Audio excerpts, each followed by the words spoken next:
It's time to cook with Susan Beck. Today we're going to make Mexican rice skillet. And one of the things I love about this is I can just make it right in one pan on top of the stove.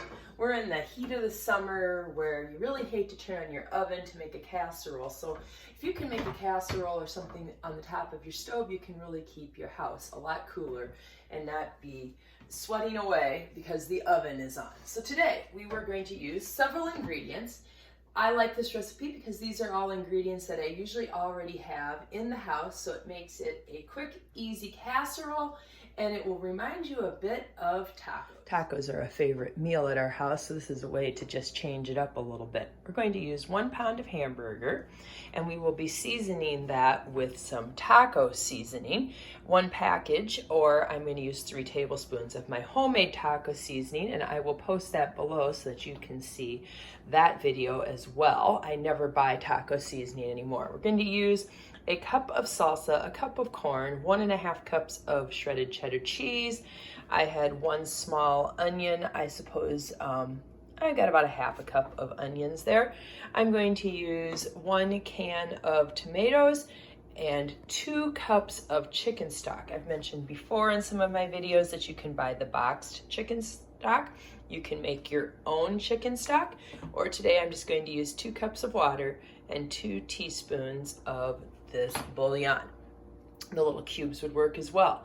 We're also going to use 1 cup of white rice. This is not minute rice, it's the slower cooking rice. Minute rice would be perfectly fine though if you would prefer to use that, or if that's what you have on hand. Just know that it will cook a lot faster. All right, we're going to begin by browning our ground beef, and into there I'm going to put my onions at the same time. My onions can cook with that meat. I'll just break that up a bit. In fact, to break it up, I'm going to use this meat press here. This is a great tool for breaking the hamburger up into smaller pieces so you don't have big chunks. I'm going to set that on medium to medium-high heat. I don't want to get a crispy edge on that. I'm not making hamburgers here today, but I do want to get rid of all the pinkness and turn this all to gray, while I also put in onions. While that is browning, I am going to take my rice and I am going to rinse my rice. If I'm using minute rice, I don't need to do this, but since I'm just using a regular, whether it's brown rice or white rice, I like to run it through a colander with water so that I get rid of some of the starches. I like a mesh colander like this because the rice will not fall through the holes in it. In goes my rice, and then I just use some cold water. I want my water to be a little more clear, and it just removes some of the starchiness. I do this when I make Chinese as well, before I put my rice into my rice cooker. If you haven't checked out my videos on how to use your rice cooker for more than just rice, be sure to look at those as well. All right, the water's looking pretty clear. We're going to call that good. Let's take a look in the skillet here. We're starting to get more gray than pink. Our onions are becoming a little more translucent and cooked. I'm just going to pound this a little bit more and break up that hamburger. This is just about done browning. My onions look great. But I do notice that I have quite a bit of grease down in my container, and so I want to get rid of some of that. So to do that, I am going to strain this.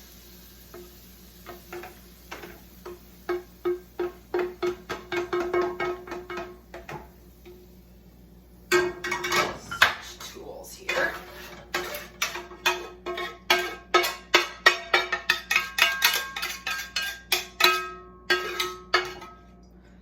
If I wasn't making a video out of this, I would probably do this in the sink because it'd be a little safer spot to put it, but I've gotten rid of most of that oil. And we'll just put that right back into the pan then, and we'll dispose of this over by the sink. I just keep like a spaghetti jar to keep all that excess oil in, and then I can just pop a lid on it when I have filled the jar. All right, next step is to add 3 tablespoons of the taco seasoning. My taco seasoning has a lot of paprika. It has salt and pepper and red pepper and cumin and coriander. It's got tons of different spices, but none of those artificial things and preservatives that you find when you buy taco seasoning at the store. And I just make it in great big containers and have it always just ready to go. So taco seasoning has been added. As you can see, it's become a little bit brighter red. And then we're going to add our other ingredients to this. Our cup of salsa, our can of tomatoes. These happen to be whole tomatoes here today. And so I am going to use that same meat chopper to break those up into pieces. Really want those big whole ones, but it was the only kind I had in my cupboard. Again, be flexible with yourself as you make this. If you're a little short on the salsa, a little bit less than a cup would be just fine. You know, if you don't have the corn, although I do really like the corn, you could leave that out as well. And then we're going to add in that rice. And the reason for the chicken stock is because that is going to be the liquid that cooks that rice. So we've got 2 cups of water. For every cup, you use a teaspoon of this bouillon, this chicken flavored soup base, or you could use 2 of the little cubes. And as I mentioned, you could just buy a box of chicken stock. All right, or when you make a chicken, you can always boil down those carcasses. Homemade chicken stock is the best.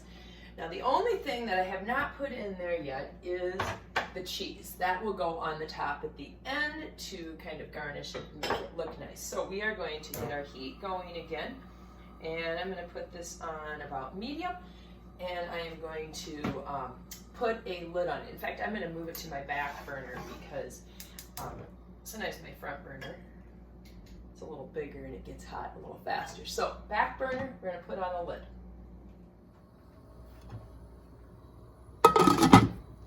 This will take about 15 minutes. That's about how long the rice will take to cook. It might take a little longer. If your rice isn't finished, you want to keep cooking it. So always give it a taste.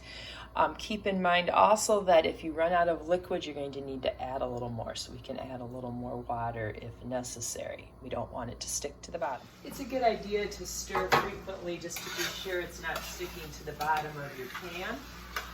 And just be checking that you still have enough liquid left to make that rice cook. That'll also prevent it sticking, obviously. All right, it's time to give this a taste to see how well our rice is cooked. It's been about 15 minutes. My rice is still a little bit on the crunchy side. And as I look at that, I think I'm going to need some liquid in there to finish cooking off that rice. Yes, I'm starting to stick here. So I'm going to add in, that was about a half a cup of water. And I think I might add another half a cup to that as well.